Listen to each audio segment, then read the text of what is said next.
Hello అండి, ఇది మజ్జిగ. ఈ మజ్జిగలో నుంచి ఇదిగో వెన్న తీసాను నేను. ఇది పాలపైన మీగడ కాదు. కొంతమంది పాలపైన మీగడ తీసి దాన్ని సపరేట్గా చాలా అయిన తర్వాత అప్పుడు చేస్తారు, కానీ అది కాదు. ఇది మజ్జిగతో పెరుగు తోడేసి, పాలు తోడేసి తర్వాత అందులో నుంచి తోడుకున్న తర్వాత వెన్న వస్తుంది. మజ్జిగ చేసిన తర్వాత ఆ వెన్న ఇది ఇప్పుడు పొయ్యి మీద పెట్టి కాసుకుందాం.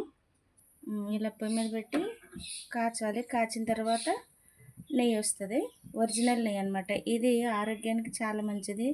పాలపైన మీగడ తీసింది అది అంత అంటే టేస్ట్ ఉంటుంది, కానీ ఆరోగ్యానికి అంత మంచిది కాదని చెప్తూ ఉంటారు డాక్టర్లు. ఇలా తీస్తే, ఎందుకంటే పెద్దవాళ్ళు ఎప్పుడో పూర్వకాలంలో వాళ్ళు సేమ్ ఇలాగే తీసేవాళ్ళు. అదే మీకు చూపిస్తున్నాను.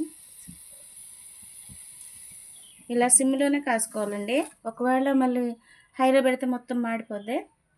సిమ్లో పెట్టి కాసుకోవాలి. మళ్ళీ ఇది నెయ్యి అయిన తర్వాత మీకు చూపిస్తాను. ఇందాక నేను నెయ్యి చూపించానుగా, కాగేటప్పుడు చూపిస్తాను చెప్పాను కదా. ఇలా చిన్న మంట మీదే ఇది అప్పుడప్పుడు మధ్య మధ్యలో ఇలా తిప్పుకోవాలి. కొంచెం ఎర్రగొచ్చేదాకా కాగబెట్టాలి.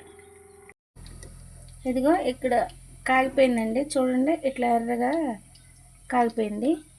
మీకు ఎవరికైనా నెయ్యి కావాలంటే మీరు ఆర్డర్ పెట్టుకోండి, పంపిస్తుంది. పైన వాట్సాప్ నెంబర్ కనపడుతుంది, దానికి ఆర్డర్ పెట్టండి, మీకు పంపిస్తాం. ఒరిజినల్ నెయ్యి, ఇందులో కల్తీ ఏం లేదండి. మేము పల్లెటూరులో ఉంటామండి. మంచిగా గేదె పాలు, స్వచ్ఛమైన పాలు పోస్తూ ఉంటారు. బాగా నెయ్యి వస్తూ ఉంటుంది, వెన్న వస్తూ ఉంటుంది. నేను ఇలాగే ఎప్పుడు బయట కొన్న నెయ్యి కూడా మా పిల్లలు కూడా తినరు. ఎక్కువ నేను ఇంట్లోనే తయారు చేస్తాను.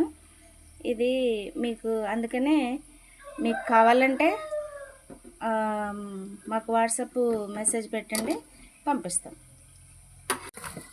అది కొద్దిగా నిండిపోతుంది కాబట్టి ఇదిగో మళ్ళీ ఇందులో కూడా పోస్తున్నాను. ఇందాక కాగబెట్టి నెయ్యి ఇందులో పోస్తూ ఉన్నాను.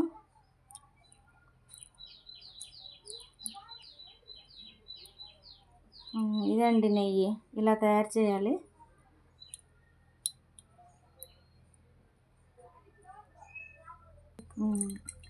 ఇది ఒరిజినల్లా కాదా మీకు డౌట్ అవసరమే లేదు. అసలు దీని పైన మూత తీసినమ్మటే మీకు గుమగుమ వచ్చేస్తూనే ఉంటుంది, అప్పుడు మీకు అర్థమైపోతుంది. కాబట్టి త్వరగా ఆర్డర్ పెట్టుకోనండి.